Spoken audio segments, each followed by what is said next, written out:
안녕하세요. 2021년 2월 1일 월요일 아침입니다. 오늘도 하나님 아버지께서 주시는 큰 은혜가 우리에게 함께하기를 기도합니다. 사랑과 은혜가 많으신 하나님, 우리의 연약함을 담당하시는 예수님으로 인해 소망과 위로가 있는, 또 그 소망과 위로를 다른 사람들에게 증거할 수 있는 저희들의 하루 되게 하여 주시옵소서. 예수님 이름으로 기도합니다. 아멘. 여러분 잘 지내셨나요? 벌써 2021년 1월이 지나고 2월을 맞이했습니다. 오늘은 마태복음 9장 1절에서 13절 말씀을 함께 묵상해 보길 원하는데요. 예수님의 삶을 통해서 예수님이 어떤 분이신지를 우리가 알 때 2021년 오늘을 살아가는 저와 여러분들도 그 예수님을 소망하고 그 예수님을 경험하고 기대할 수 있어야 할 것입니다. 특별히 오늘 본문은 예수님께서 두 가지 일을 하시는 것들을 보여주시는데요. 하나는 중풍병자를 고쳐주시는 일입니다.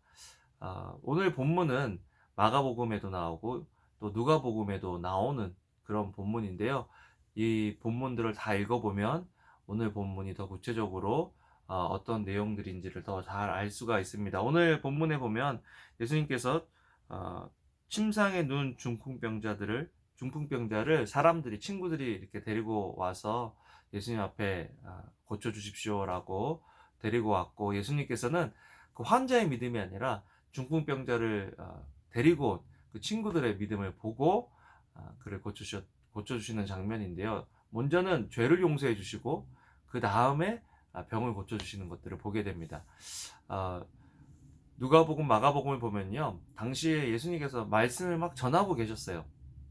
그런데 이 중풍병자의 친구들이 자기 친구를 낫게 하기 위해서 예수님 앞에 데리고 왔는데, 보니까 예수님의 말씀을 들으려고 사람들이 막 집에 꽉 차 있어서 집에 들어갈 수가 없는 거예요. 그래서 어떻게 했냐면 이 사람들이 지붕으로 올라가서 남의 집 지붕을 뜯는 거죠. 남의 집 지붕을 뜯고 그 지붕에 침상을 줄을 달아서 내려서 예수님 그 앞으로 이렇게 중풍병자만 내려놓는 그런 상황입니다.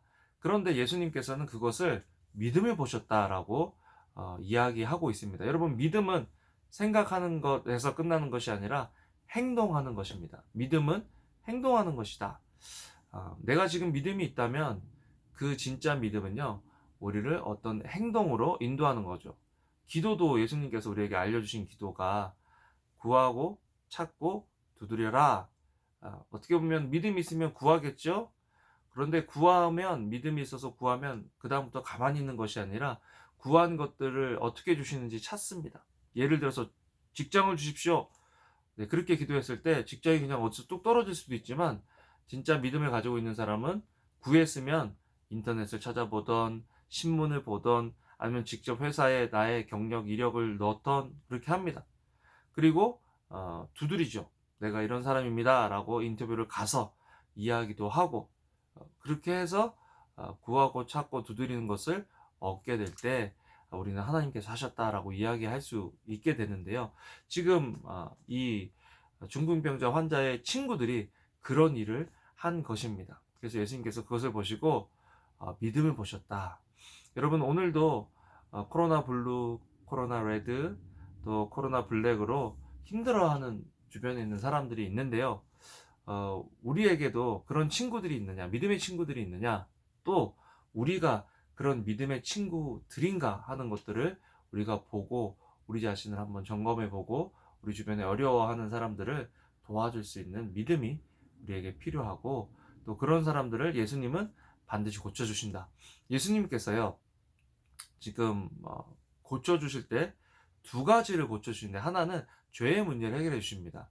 어떤 때는요, 예수님께서 그냥 아픈 부위를 고쳐주실 때도 있는데, 어떤 때는 죄를 사해 주시고 고쳐주실 때가 있습니다. 그래서 학자들은 생각하기로 이 사람이 죄의 문제로 인해서 중풍이 왔다라는 그런 추측을 해봅니다. 그래서 예수님께서 병을 고치는 것보다 더 중요한 것은 지금 죄의 문제를 해결하는 것이다. 그래서 작은 자야 라고 그렇게 말씀하시는데요, 내 죄 사함을 받았다, 죄를 용서해 주십니다. 그랬더니 사람들이 수군거리는 거예요. 죄 사함은 하나님만 하실 수 있는 것인데 저 사람은 자기가 뭔데 죄를 사하지? 그리고 수군거리기 시작하죠. 근데 예수님께서 정확하게 자신의 정체를 밝히십니다. 예수님께서 오늘 마태복음 9장에 보면 5절에 내 죄사함을 받았다 하는 말과 일어나 걸어가라 하는 말 중에 어느 것이 쉽겠느냐. 그러나 인자가 세상에서 죄를 사하는 권능이 있는 줄을 너희로 알게 하려 하노라.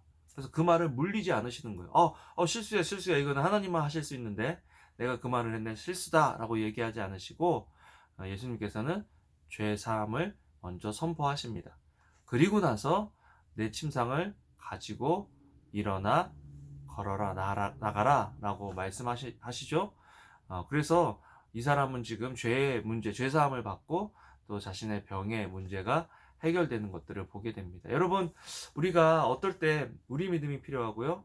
어떨 때 우리도 누군가를 봤을 때 저 사람이 정말 불쌍하고 저 사람 정말 예수님을 믿어야 할 때 우리의 믿음을 보시고 그들을 회복시켜 주는 때도 있다라는 것들을 기억하시고요. 그런 사람들 리스트를 좀 적어봤으면 좋겠어요. 침상에 누워있는 사람을 줄을 내려서 예수님 앞에 데려간다는 것은 중보 기도를 뜻합니다. 기도하고 또 보여주시는 어떤 기회를 따라서 행동하는 것이 중보 기도죠. 선교지에 있는 선교사님들을 위해서 또 우리 주변에 힘들고 어려운 사람들을 위해서 우리가 이렇게 믿음으로 행할 때 기적이 일어날 수 있다는 것, 또 이 일을 통해서 하나님께 영광 돌릴 수 있다는 것 오늘 기억하시고요. 오늘 우리가 그런 중보기도의 능력을 경험하는 하루가 되면 좋겠습니다. 아쉬워요. 그 마태를 부르셔서 마태와 이제 죄인들의 친구가 되어주시는 그 예수님의 모습을 보게 되는데요. 여러분, 진짜 거룩한 사람은 그 주변에 죄인의 친구들이 있습니다. 죄인들이 있어요. 그래서 그 사람들도 예수님을 만나게 되는 우리 통로로서의 역할을 감당하게 되는 거죠. 여러분, 오늘 우리가 하루를 살아가면서 정말 이렇게 예수님 앞으로 사람들을 데리고 갈 수 있는 그런 저희들이 되면 좋겠습니다. 기억하실 것은요, 우리가 죄인이었다. 그런 우리를 주님께서 구원해 주셨다. 우리가 중풍병자였다. 우리가 세리와 죄인이었다라는 것들을 먼저 인정하고 겸손하게 주님 앞에 설 수 있는 오늘 하루가 되면 좋겠습니다. 기도하겠습니다. 사랑과 은혜가 많으신 참 좋으신 우리들의 하나님 아버지, 정말 주님께서 우리를 얼마나 사랑하시고 또 아끼시는지 오늘 말씀을 통해서 보게 됩니다. 우리의 연약한 것들을 주님 앞에 가지고 나가고 또 우리 주변에 있는 사람들의 연약함을 가지고 주님 앞에 나와 기도하며 그들을 도울 수 있는 믿음을 우리에게 허락하여 주시옵소서. 감사를 드립니다. 예수님 이름으로 기도합니다. 아멘. 여러분, 오늘 본문이 너무 좋아요. 또 묵상해 보시고요. 주님과 동행하는 하루 되면 좋겠습니다. 여러분, 사랑합니다. 감사합니다.